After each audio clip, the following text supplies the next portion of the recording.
Starting off with our honorable mention here, we'll be using the Flowerstone gavel. This thing is absolutely insane with a crazy Ash of War. We are dealing 13k per hit here. All the builds will be showcased at the end of the video. For our 6th build, we will be using the Dragon build, mainly focusing on Bale's Flame Lightning incantation. We will be casting with Endure so that we can get off the incantation as much as possible. And as you can see here, it is quite risky to use, especially with Dragon form and a New Game +7. However, the damage makes it definitely worth it. As you can see here, I'm about to cast with Endure and used 1 Dragon Communion Seal, and we still do a lot of damage here, so this build is definitely viable with 1 seal.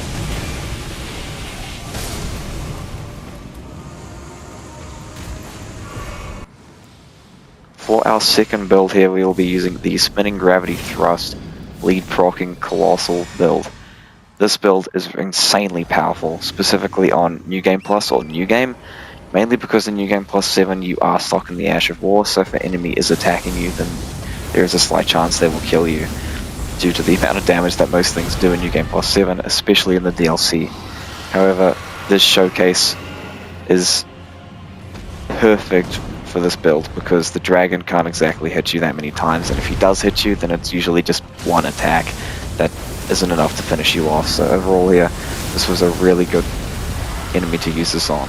However, in the DLC, not everything is going to hit once and hit once hard. Most things will hit multiple times with a lot of damage, so this build does a lot of damage at the chance of dying. So if you like that type of style, then this is definitely the one for you. Overall, the Ash of War is still absolutely amazing at dealing damage and proccing bleed, specifically those successive attack talismans do really well with this build. And like I said earlier, I will be showing off the builds and the stats as well as all of the buffs at the end of the video. Now for the 4th build, I will be using the Aspect of the Crucible Wings build with Bleed. This Ash of War is crazy, specifically with Bleed because of the successive attack procs, and it's insanely fun to use as well as the satisfaction that you get when using the Ash of War.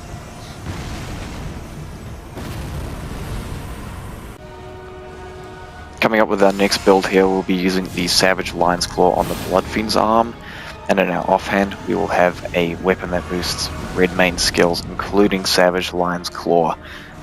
This build is really powerful, however, you will get hit pretty hard and you are stuck in a 3-hit attack, Ash of War. So it is quite the glass cannon build, however it is definitely worth it with the bleed procs and amount of damage that it deals. For our next build here, we are using the Bloodfiend's arm and Royal Knight's Resolve, mainly focusing on the charged heavies. And in this showcase I show the buffs as well.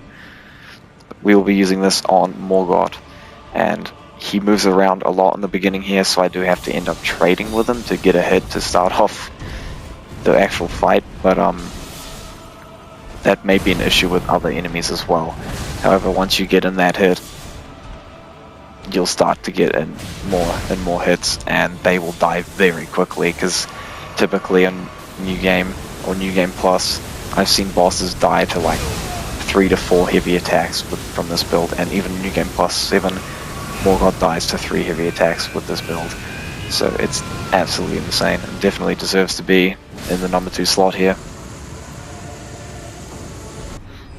Coming in at our number 1 build here, it will of course be the Impenetrable Thorns. This build is absolutely insane, and it didn't even get nerfed, which is the craziest part about it. And even before that, it was still stronger than the Perfume Bottles, which was arguably one of the best, if not the best build, before it got nerfed. As you can see, I take out 2 bosses here with the Impenetrable Thorns without any hassle at all, and this is the amount of damage that it does to a New Game Plus Fire Giant. It's probably going to blow your mind.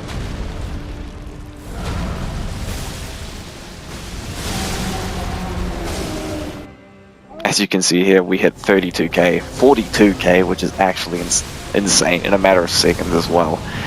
Now I was slightly out of range here, but the damage was still pretty high. I do have to get a little bit closer here though to finish him off.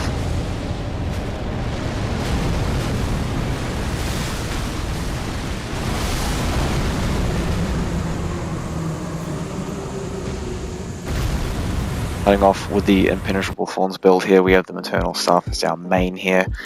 This for some reason deals the most damage. This is the one that we will be casting it with. Of course we have the White Mask on for that extra damage with bleed. For the second build we have the Bloodfiend's Arm build with the Burial Knight's Resolve Ash of War on the Bloodfiend's Arm. However, you can swap out the Circle of Light Helm for Rakshas's Armor, or even the White Mask for extra damage. For our next build we have the Savage Lion's Claw build. However, I forgot to place the weapon in my offhand here in my inventory that boosts the Redmane's skills damage. So you can just look back to the previous clip that I killed the Godskin Apostle in to check which weapon it was.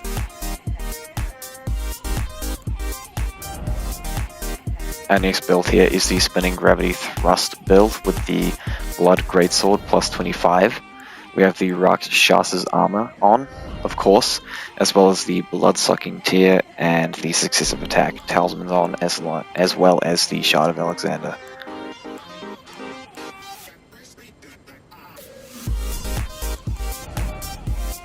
For the aspects of the Crucible Wings build, we have the Gargoyle's Twin Blade, the Rakshas's Armor again, Successive Attack Talismans, and the Shard of Alexander. Basically nothing changes with this build and the Spinning Gravity Thrust build other than the weapon itself. The buffs stay the same as usual. And for the Dragon build, we have the Misericord to cast Endure, the dual Dragon Communion Seals, and a bunch of talismans that boost this build, as well as the Lightning and Blood-Sucking Cracked Tear. For our final honorable mention build, we have the Flowerstone Gavel, a sword with seppuku on it to proc bleed. We have the Age 1's Exaltation for the extra damage from Haltiberi. With all of the builds and equipment for the builds out of the way, I hope you enjoyed the video, and please comment down below and tell me what your favorite build out of all of these was. And if you have any suggestions in the future, please let me know as well. And I hope you enjoyed. I'll see you in the next one. Peace out.